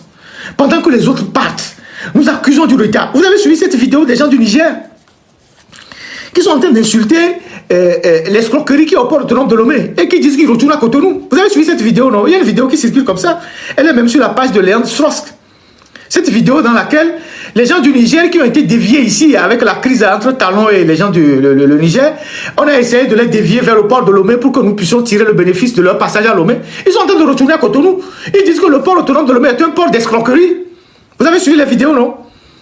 Qu'ils ne comprennent pas ce pays, que c'est un pays d'escroquerie. Et qu'ils interpellent le président du Togo pour que le président du Togo mette de l'ordre au port autonome de Lomé. Que le port de Lomé, c'est un port d'escroquerie. Que la plupart d'entre eux sont retournés à Cotonou. Ça veut dire qu'en fait, le système s'est tellement métastasé que même les gens qui viennent de l'extérieur ne peuvent plus rien faire avec nous. C'est comme un cancer, le système s'est métastasé. Les petits Mussolini sont partout, les corrompus sont partout, les gens qui veulent être des milliardaires sont partout. L'essentiel, c'est leur poche. L'État peut être à l'abandon. Ils s'en foutent. Il faut voir sur la page de Léandre Strock, celui qui dit qu'on n'a pas vu la vidéo. Vous allez voir la vidéo là-bas, où les gars du Niger qui sont arrivés au port de Lomé disent qu'ils sont en train de repartir et qu'au Togo, il y a des escroqueries, des procédures, les surestaries, tout, et qu'ils repartent au Bénin. Allez sur la page de Léandre Strock, vous allez voir. Ça veut dire qu'en fait, la corruption est partout. Et les gens sont fatigués de nous. Donc, voilà moi ce que je voulais partager avec vous ce dimanche sur la question des inondations. Et rappeler que tout ce qui se passe là, au Togo, c'est le fruit de nos propres mauvais choix, la corruption, la gabégie, le népotisme, la politisation surtout des travaux publics et le manque de planification dans le pays. On ne gouverne pas un pays du tic au tac. Aujourd'hui, s'il nous plaît, on goudronne cette rue pour faire plaisir à un ministre parce qu'il y a un ministre dans le quartier. Si demain, ça nous plaît, on goudronne cette rue parce qu'on a des militants dans le quartier. On ne déroule pas un projet de développement d'un pays sur des humeurs politiques, sur une ségrégation politique. On ne fait pas de la ségrégation politique dans l'implémentation des projets politiques et des projets de développement. On ne développe pas cette localité, ce quartier, parce que les gens de là-bas ne votent pas pour nous. En plus, vous êtes dans une capitale, où toutes les rues de la capitale doivent être rayonnantes. Parce qu'une capitale, vous recevez des étrangers, vous recevez des gens, vous avez des conférences. Dites-nous, quand des étrangers viennent au Togo, quand un étranger vient au Togo, vous recevez des hôtes de marque là. Quand ils vont quitter l'aéroport là, pour rejoindre l'hôtel du 2 février, ils passent où? Il n'y a aucune route digne de ce nom qui quitte l'aéroport et qui débouche sur l'hôtel de février. Il faut passer dans les gonglottes de je ne sais pas comment ils appellent ça, à Moutiévé. Parfois, on passe même pas la rue de France, parce que la rue de France, les pavés sont défoncés partout, les rigoles sentent. Donc, on doit passer par à Moutiévé dans le sens, le sens interdit pour déboucher à Décon et continuer. Vous avez vu les maisons qui sont au bord de la route là, à Moutiévé? Vous avez vu l'état des maisons là? Donc, quand vous recevez un étranger, des hôtes de marque, vous les prenez comme ça, vous descendez la colombe, vous passez là-bas pour aller à l'hôtel de février. Vous voyez les saletés qui est là-bas? Il n'y a aucune route qui quitte l'aéroport et qui va dans le plus grand hôtel de la capitale. Une route bien faite, au bord duquel il y a des immeubles, des trucs, tout ça, rien. Vous passez par la Moutiévé, un bidonville, un taudis, au bord duquel il y a des saletés partout. Et quand on est dirigeant, on est content de ça? On est content de ça? Donc, moi, je tiens à vous dire merci. Bon, je dois y aller. Et, beaucoup de courage pour nos compatriotes qui continuent de vivre cet enfer, quelles inondations. Et on sait que ce n'est que les débuts et ça va durer encore parce que la saison de pluie ne vient que de commencer. Et chaque jour qu'il y aura une pluie, elle viendra s'ajouter aux autres pluies dont les eaux de ruissellement ne sont pas encore parties, et pour le malheur de nos populations. Moi, ce que je voulais dire juste à des gens, c'est de faire attention.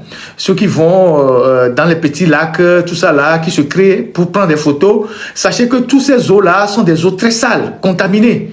Il y a tout dedans. Donc, vous allez prendre des maladies. Évitez d'aller marcher pieds nus dans ces eaux-là. Évitez de rentrer dans ces eaux. C'est des eaux qui sont très sales. Nous connaissons comment nous vivons dans la capitale à Lomé. Les égouts, je dis les égouts, les puisards qui ne sont pas fermés, les gens qui défèquent un peu partout, les ordures. Tout ça est charrié par les eaux de ruissellement. Donc quand vous allez vous mettre dans ces eaux-là, c'est fort possible que vous êtes contaminé ou vous preniez des maladies. Donc, parlez autour de vous, parlez à vos jeunes frères, ceux qui vont dans l'eau pour prendre des photos, des vidéos, pour faire un peu... c'est vrai, on peut faire des photos à distance, mais ne pas mettre les pieds dans l'eau. Ne pas mettre les pieds dans l'eau. Donc, aujourd'hui, moi j'estime que tout le monde doit demander des comptes au gouvernement. La classe politique, la société civile, les organisations des droits de l'homme. Parce que vivre dans un pays où on est inondé chaque année, c'est une violation des droits des citoyens. Tout le monde doit demander à l'État, qu'est-ce que vous avez fait? Vous avez fait des investissements. Qu'est-ce que vous avez fait des milliards que vous avez engloutis dans les travaux publics? N'oubliez pas que le Togo est passé par le PPTE et qu'on nous a remis beaucoup d'argent. Qu'est-ce qu'on a fait avec ces fonds-là? La route de Palimé, depuis 4 ans ou 5 ans, une route de 112 ou 116 km, on est incapable de la finir en 2-3 ans. Combien de temps il faut faire pour faire les routes? Combien de temps il faut pour faire des routes? En Inde, la dernière fois, on a fait une autoroute de 700 km avec des tunnels, des ponts. En 3 ans. 700 km en 3 ans. Avec des tunnels et des ponts en Inde. Nous prenons 5 ans, 6 ans pour faire une petite route de... Ce n'est même pas un boulevard, ce n'est même pas une autoroute. 5 ans pour faire une route de 112 km ou 114 km. Franchement, il y a un gros souci. Donc, les gens qui sont un peu partout là, qui disent ah, il y a un douleur politique, il y a un politique, mais il y a un amour. Il y a un peu de péril, quoi. Ah, il y a un autre, il y a un autre, il y a un autre, les corps, partout. Et ça, c'est la gouvernance, c'est la politique. Donc, ne restez pas quelque part en croisant les bras, on dit que il y a une politique, il y a une vacances, voilà, physique, pour qu'on vienne du bois, avec pozo, alors, il y a pas libre, quoi, et souvent, non. C'est pas ça. Non, bon, so pali, mais il faut qu'il y a tout là, il y a home. Et moi, quand on dit il y a tout, il faut qu'il y a non. Donc, il faut que nous nous réveillons. Il faut qu'on arrête l'indifférence, que nous demandions des comptes à nos dirigeants. Ce n'est pas seulement pendant les campagnes électorales qu'il faut voir les hommes politiques. Ce n'est pas seulement pendant les campagnes électorales qu'il faut voir toutes ces associations qui pullulent. Vous avez vu tous ceux qui sont allés aux élections législatives là, ils ont déjà disparu. Hein. Ça, à la prochaine élection dans 1 an pour les municipales, vous allez les voir encore.